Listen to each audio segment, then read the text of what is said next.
Kia ora and welcome to the Niggly Niche Cast. It's the Diggity Doodah Dog, the Peptide Panther, ballin' with my slippers on, here for another episode of the Niche Cast with the Wobbly Wildcard. We are here to talk about NBA matters, but you know how we roll at the Niche Case. We chuck the microscope on the Kiwis. So we got Sean Marks, he was involved in a couple of deals. Steven Adams was on the periphery of a couple of deals, just deals that didn't really have any great impact in the NBA. So we just want to touch base with those Kiwis in the NBA, see what they've been up to, talk our way through their relaxing off-season antics. And you can support the Nichecast on Patreon directly. Like, subscribe, rate, review, however you want to do it. Show us your appreciation and love for what we're doing here at the Nichecast. Or you can sponsor the Nichecast if you've got a little bizzo. Otherwise, wildcard. Where do you want to start? Sean Marks or Steven Adams? I believe nothing, absolutely nothing, has been happening related to either of those people. So I'm not sure what you want to talk about here, but yeah. Yeah, it's been a real quiet NBA offseason, hasn't it? Just really short on events, really low on drama and intrigue. One of the quieter ones I can never remember, except for, all the absolute chaos that's been going on. Let's start with Sean Marks, because he got down to business first. Just sneakily went out there and put his entire plan into fruition and signed two absolute superstars, Kevin Durant and Kyrie Irving, and with that, the Brooklyn Nets go immediately, well, not immediately into contender status, because obviously Durant's not going to play this year, should be back next year, but they do have still a very good team around what they already had there, with guys like Karis LeVert and Jared Allen. They also signed DeAndre Jordan, which is a little bit of an odd fit, but he came for free basically with the other two, with KD and Kyrie. So you take what you can get. It never hurts to have a veteran big man presence on your team. Steven Adams would attest to that, coming up under the wing of Kendrick Perkins back in the day. So, the Brooklyn Nets are going to be a pretty competitive team next year, and they're going to be, hopefully, you'd think a challenging, title challenging team the year after when Kevin Durant's back, even if Kevin Durant isn't at perfect fitness. And this is just, what's so great about this is that Sean Marks did this all in 3 years. He overtook this franchise, which was at rock bottom and then some, like it was buried beneath rock bottom. They had no draft picks. They had no cap space. They had maybe two tradable assets in Tad Young and Brook Lopez. Brook Lopez, who's getting a bit of cash from the Milwaukee Bucks at the moment, having learned how to shoot 3-pointers. I couldn't be happier for that fella. Even his brother's gone to play with him in Milwaukee as well, so I'm looking forward to that. But yeah, they're just making sneaky little moves over the years, Sean Marks, and little things that weren't blockbusters. The D'Angelo Russell trade was the closest he got to a blockbuster. That was pretty big, but it was also had to take on a massive Mozgov contract. There was a lot of wrangling that had to be done. Playing with restricted free agents back in the day, looking for G League guys who were undervalued, and just generally going about making a strong team with the right attitude, with a very good coach, playing basketball in the right way, just building a team that players would want to play for, all the while targeting this, which was such a big free agency period, with just so many stars off the books at the same time. And what do you know? You go about things steadily and efficiently and meticulously, doing all the right things, making all the small moves, putting all the groundwork in place, and you get perfect rewards at the end of the day when two of the best players, two top 10 players in the NBA, both decide they want to come play for your team on the same day. And this is all testament to Sean Marks and what he's been doing, but also testament to the many good people he's got working around him. I think Kenny Atkinson, especially as the coach, deserves enormous praise for making that team as glowingly attractive as he did, and making the playoffs last year was big, getting some of these role players now decent playoff experience in the process. And it's been incredible the way they've turned it around. I also quite like the contrast with the team across town, the New York Knicks, who all the while was saying that they were going to have a massive free agency. They kept saying it. We're going to sign big free agents. Guys want to come play here. They want to play at Madison Square Garden. We're the Knicks. We're a famous franchise. This is what everyone dreams of. All the while doing none of that groundwork, doing none of the small things, not building a team that people want to play for. They do have a good coach, but they didn't make things look particularly attractive team-wise, just trading away Porzingis as well in terms of clearing space and get rid of your best player. It didn't make a lot of sense at the time. As a Mavericks fan, I'm quite happy for that, but as it goes, and New York Knicks have ended up with pretty much nothing, and meanwhile Brooklyn Nets have got everything they wanted, and it's quite an interesting little contrast, Doc, I've got to say. Yeah, the Sean Marks situation is just how to run a basketball team, and there's less kind of nuance and wrinkle to that situation other than just wide appraise and everyone knowing and understanding that a guy from New Zealand has quickly, efficiently, and beautifully rebuilt an NBA franchise in like 4 or 5 years, or less than 4 or 5 years. The one thing I'd add to that is just that observing all this from a distance, I understand how much Americans put into the history of the New York Knicks or the Los Angeles Lakers, but it's just so dumb.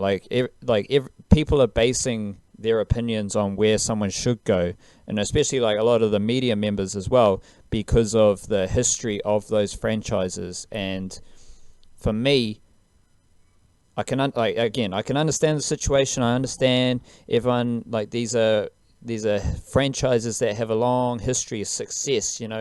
If you win with the Knicks, you're going to be an amazing human being. Well, you can do all of that anywhere else, and no one really cares what your franchise used to be. All anyone cares about now is just what your franchise is up to now. What are you doing to be the best now? And it kind of reminds me, like everyone talking about how the Brisbane Broncos earlier this season, a couple of struggles, but everyone's basing their opinions on the Broncos' form around the fact that the Broncos have been like a legacy club for so long. And it's like, well, the Broncos, we just can't fathom the Broncos being outside the top 8. That's not possible.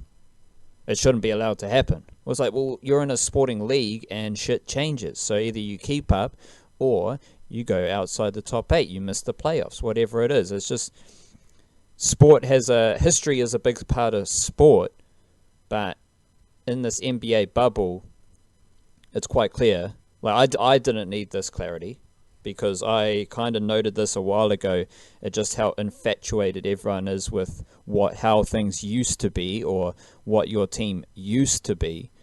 But now with whether it's the Kawhi Leonard going to the Clippers, Paul George going to the Clippers, or Kevin Durant and Kyrie Irving going to the Nets, no one cares what your franchise used to be. It's all about what a franchise is doing now, what they can offer you now, and the culture, the fit, the environment, all those things come into the picture, not just, oh, this is the biggest team in the world.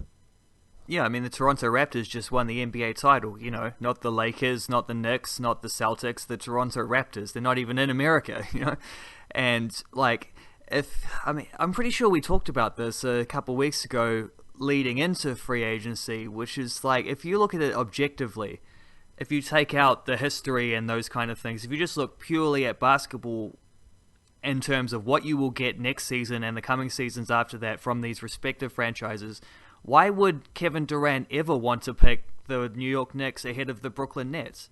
Like, you've got on one hand, a completely modern, up-to-date, well-oiled kind of organization there with great structure and great team chemistry and all these things, versus a team that's living in the past. Like, you've got modern versus 1970s. I mean, the Knicks were last decent in the mid-90s. They haven't actually, like, the Carmelo Anthony, Amari Stoudemire thing didn't exactly get them massive success. They were decent for a little while, but they weren't They weren't anyone's ideal basketball team at that time.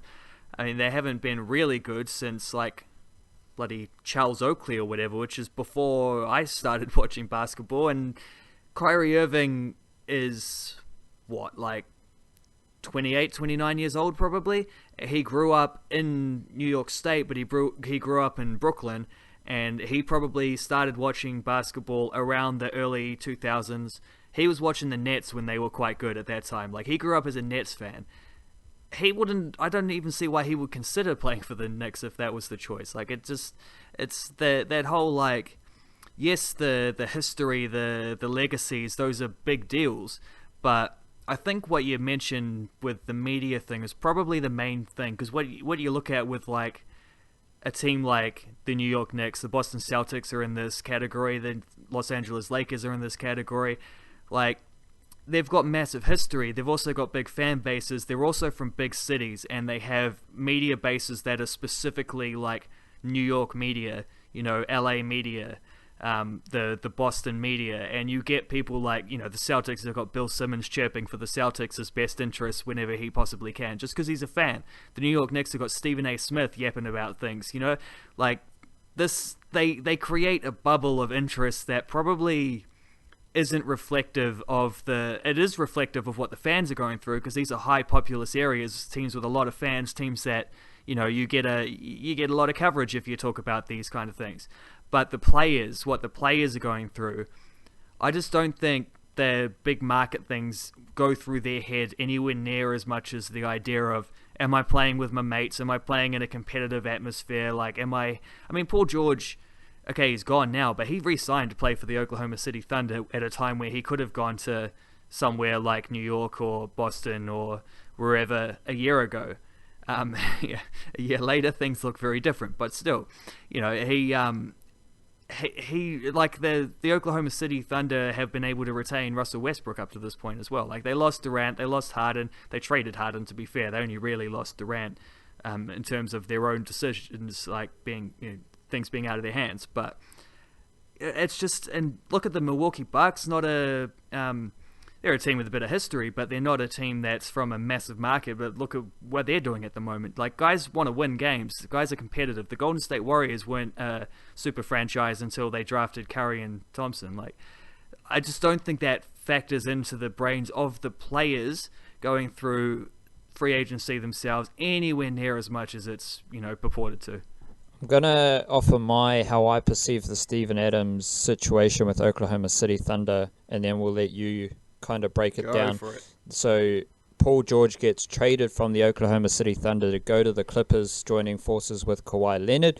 The Oklahoma City Thunder had no choice, really, because this is, if a player, the big players, they run whatever they want to do. So if a player, everyone recently has got out of their contract. So it's, if a player comes to you and says, I want to get out of your contract, you just do it. Like, there's not really any drama nowadays. But so the Thunder pretty much had no choice but to trade Paul George, but they did a great job in getting a whole lot of stuff coming back to help their franchise in the future. A couple of good players, Shai Gilgeous-Alexander, Danilo Gallinari. And so from a Steven Adams perspective, I think it's all pretty good for Steven Adams, because something had to change after the last season, which led to the idea of trading Steven Adams, which is, fair enough. If something's got to change, you got to do what you got to do. And then Paul George gets traded, and that opens the possibility for Steven Adams just to keep going with the Thunder. And I'm actually kind of interested to see how the Thunder progress. I'm definitely of the opinion that unless Russell Westbrook unless he wants to be traded, I don't see why the Thunder should get rid of Westbrook, because then you can build around Westbrook and Adams. And you've got some other good players there. You got a whole bunch of draft picks. You got Gilgeous-Alexander. You got another guy who is often injured in Gallinari. But even just that trio of Gilgeous-Alexander, Russell Westbrook, and Steven Adams is something that you can build around and just have some solid foundations moving forward. And I came to this realization that Russell Westbrook could be a bit like Benji Marshall wildcard, in the sense that Benji Marshall's greatest attribute coming up through the grades was his footwork and his flair, and those are predominantly physical attributes. So as you get older, those physical attributes decrease, and it's up to you to use your finesse and your footy nous to find a way to still be effective. And I can kind of imagine a world where Russell Westbrook alters his game in a Benji Marshall fashion to still be effective at this level and work in conjunction with another talented point guard. And Steven Adams is the perfect big man to build around and to have as a core fundamental piece. Like, sure, he's not shooting a whole lot of threes, which everyone wants their big men to do, but if you've got Steven Adams, like Steven Adams does what he does very well. He's going to set you picks, he's going to get you rebounds. If you're having a bad day at the office, you can chuck it into Steve and he'll get you 2 points and then just go back down the other end. Like Steven Adams, I think this is a really, assuming the Thunder don't trade Russell Westbrook, I think it's a very good spot for Steven Adams to be in now, just with a few more development opportunities ahead of him and to have a greater role at the Oklahoma City Thunder. It certainly is, assuming they don't trade Russell Westbrook. We'll come back around to that if they, in terms of what might happen if they do. But assuming that they don't, I think what is, there's a lot of talk about the draft picks that they got, and there's picks from, I think, 3 different teams as well. So it's nicely mixed in terms of like the prospects there. Like, you don't have to just rely on the Clippers being rubbish or whatever. They've got at least one pick from the Heat, for example. Like, it's spread around nicely, so they're not all reliant on, when the Boston Celtics had all those picks from the Brooklyn Nets, it's like, well, the Nets suck at the moment, so these are incredible picks because the Nets can't get better at this time. So Boston just had a run of top 5 picks, and then all of a sudden, side note, the Boston Celtics didn't really do much with those picks, drafted a couple very nice players, were hesitant to trade, like Jaylen Brown, for example, and now here they are where the Brooklyn Nets have completely rebuilt themselves without those draft picks to where they're at least on par with the Celtics now, if not better. So I think that's kind of a hilarious side note, and also goes into my theory, which is that draft picks are completely overrated in this sport. Like, if in the NBA, there's so much focus, and anytime you get trade market, like transfer market in the English Premier League and European football, is the same thing. You overpay for young players because of what they might become. Like, you pay extra for potential, and draft picks are pure potential. Like, that draft pick, you look at some of the play, like who's the reigning MVP? Giannis Antetokounmpo, where he was picked in Steven Adams' draft below Steven Adams. He was picked at 15 or 16 or something like that. So you could get that guy, even if you have a pick outside the lottery, you could end up with an MVP. People know that. It's a small chance, but you could. If you get your scouting right, if the right guy comes along, that could happen. So it's pure potential. And everyone looks at the upside of the potential. I think draft picks are just as easily to be just as easy to be duds as they are to be studs. So it's I think it's a bit of a strange one, which is why I always thought that Boston should have, the best thing Boston did with any of those picks they got from the Nets was the one they traded to get Kyrie Irving. And that's just smart work. You leverage that potential into a proven player who, okay, it didn't quite work out for them, Kyrie in Boston, but he kept them relevant for a couple years there, and they're still going to be a decent team coming into next season. So, I think that's more, they are very future picks as well. I think that's more of a thing they can leverage if they want, in terms of getting a couple good players right now and to make this team better. And Danilo Gallinari's contract is one they could trade if they wanted to. I think it's either expiring this year or next year. I've always liked Gallinari as a player. I really enjoyed him when he was at Denver. He's had a lot of injuries, as you say. It's kind of taken some of his best years away from him. But he's coming off a pretty good season with the Clippers last year. And he could be a very effective sort of backup shooter. And we know the Thunder, they need shooters. And I don't know what Gilgeous-Alexander's like as a shooter. I assume he's quite good. I know that the Clippers really liked him. They didn't want to trade him. So he's definitely a great piece to have. So there's a lot to work with the Thunder going forward. There's a lot they can, even just with the roster as it is right now, Like, you hope Robertson's coming back where he can be the lockdown defender that Paul George was for them. Can't score anywhere near as well. And I think you mentioned Steven Adams not shooting threes. I wonder if now, because of what's going on, this is the time for him to start doing that. Because we know he practices them. He's not going to do it until he gets the absolute green light from the team. I wonder if maybe that isn't the best. Maybe they just need a center who can do that right now. Because if you're going to be giving Robertson good minutes and Westbrook good minutes, the thing with Westbrook turning into Benji Marshall is that I agree. I think there's a really interesting comparison. But I will say that the one thing that doesn't count in Westbrook's favor is that he's a crap shooter. And if he's crap at shooting, well, you can, as soon as he slows his game down, Benji was a great pass. Benji remains a great passer and he's got a great short kicking game. So those two aspects are going to see him well. He can lead a team, Westbrook. He can do what he needs to do in terms of the athleticism that he has. He's 30 now. It's not so much now that it's a problem. It's in 3 or 4 years' time when he's 34 years old and earning $47 million in that last year of his contract. That's more when this is a factor, but he can't shoot, so I don't know how he can play in front of defenses if he can't get past them. And, if he can't be beating guys one-on-one, I'm not really sure how he's going to be a massive factor other than if he can just turn into a great defender, which currently he is not. And I don't know that he has the capabilities to play like Rajon Rondo, so I'm not sure if that'll work out or not. He'll have to be his own version of that, but it's certainly possible. And regardless of possible, this is talking down the line. Right now, Russell Westbrook remains an extremely athletic and gifted point guard, so he's still going to win you a lot of games.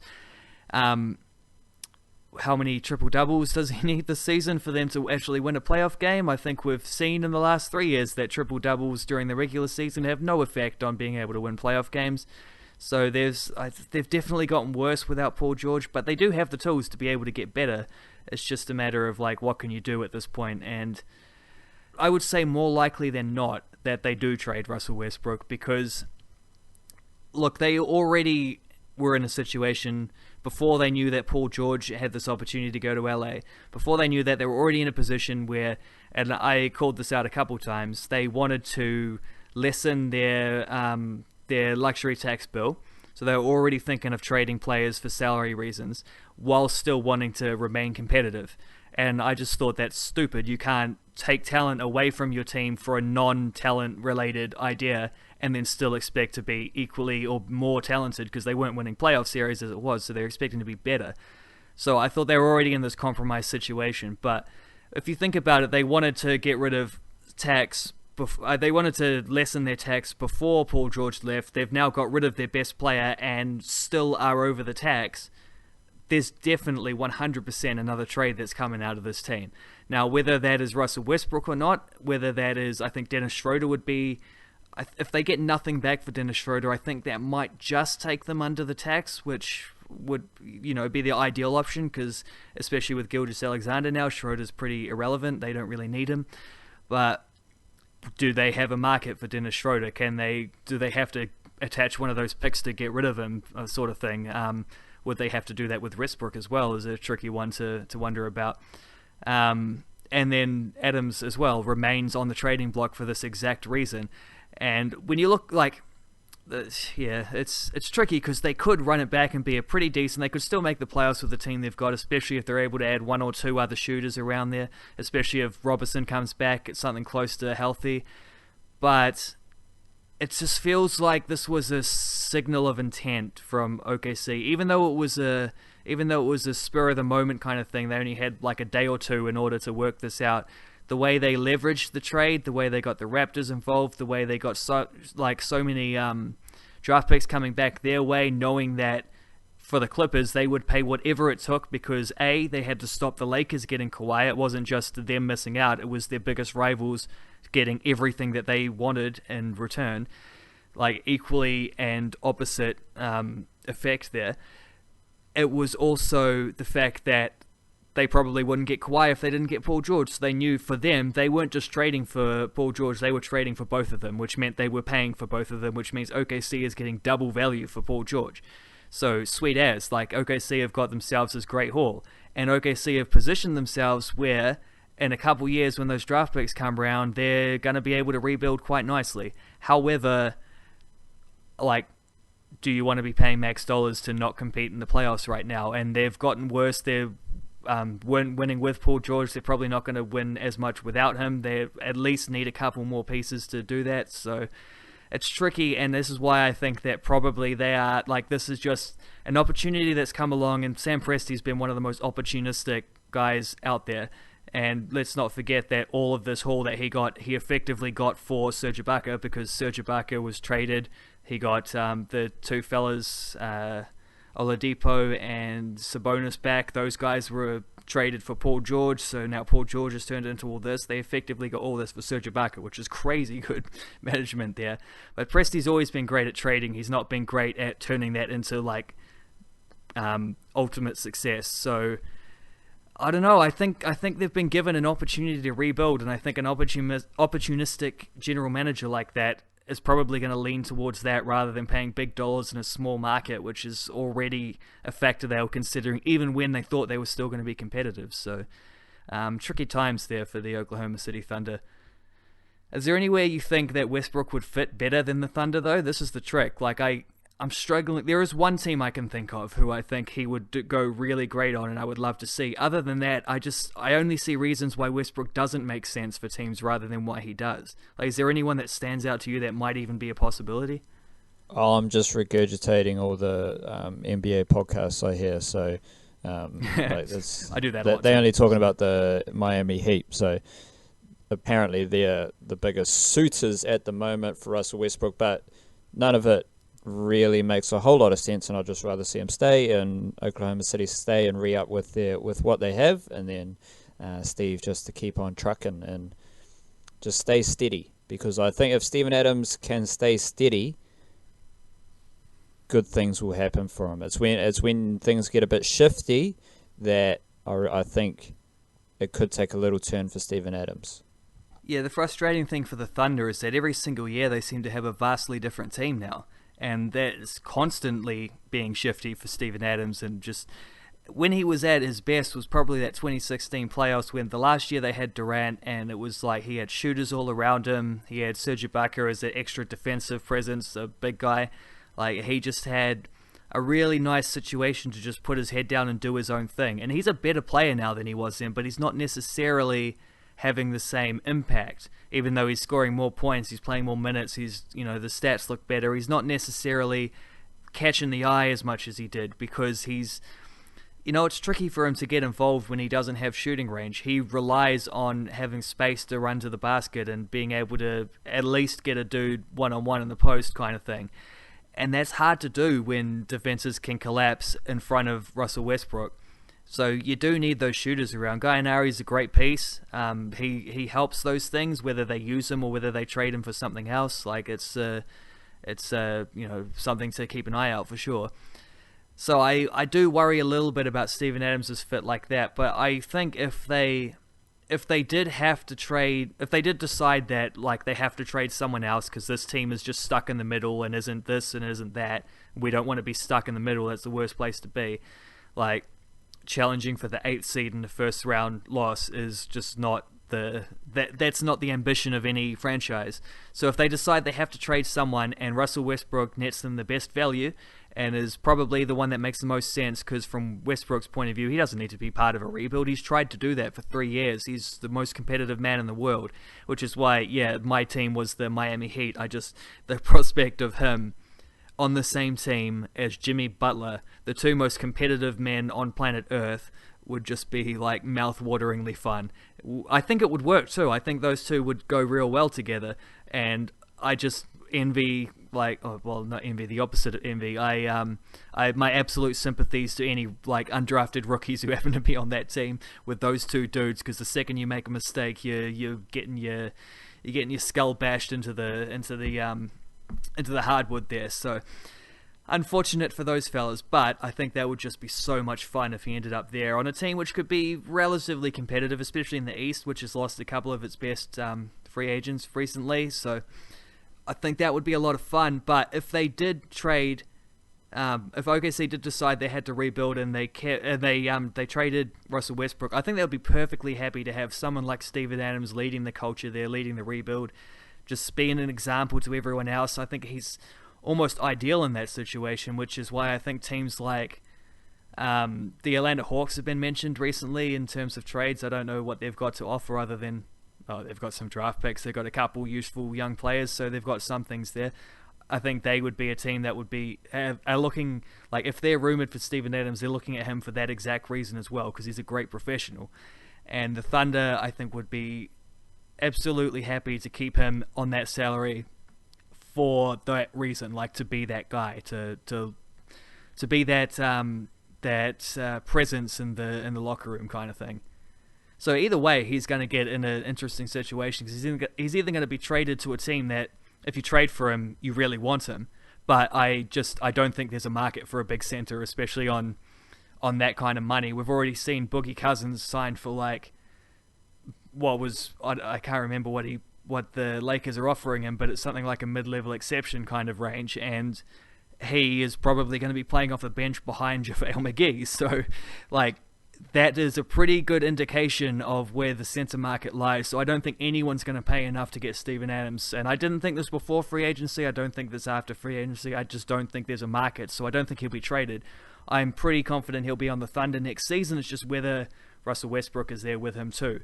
And I think either way, he's going to be in a relatively positive situation for him. It's just the difference is what other guys are around him and whether they're winning games or not winning games. Roger Dodger Wildcard. We'll wrap it up there and slide back in. I'll come do my rugby league podcast tomorrow. Then we'll be back for a Black Caps podcast probably on Wednesday. So busy times in the Nichecast podcast studios. Otherwise, enjoy your following Steven Adams tweets, and yeah, we'll see you. Enjoy the Black Caps cricket on the semi-final Tuesday night versus India, and we'll be back for all the beautiful listeners of the Nichecast. Kia kaha. See you later.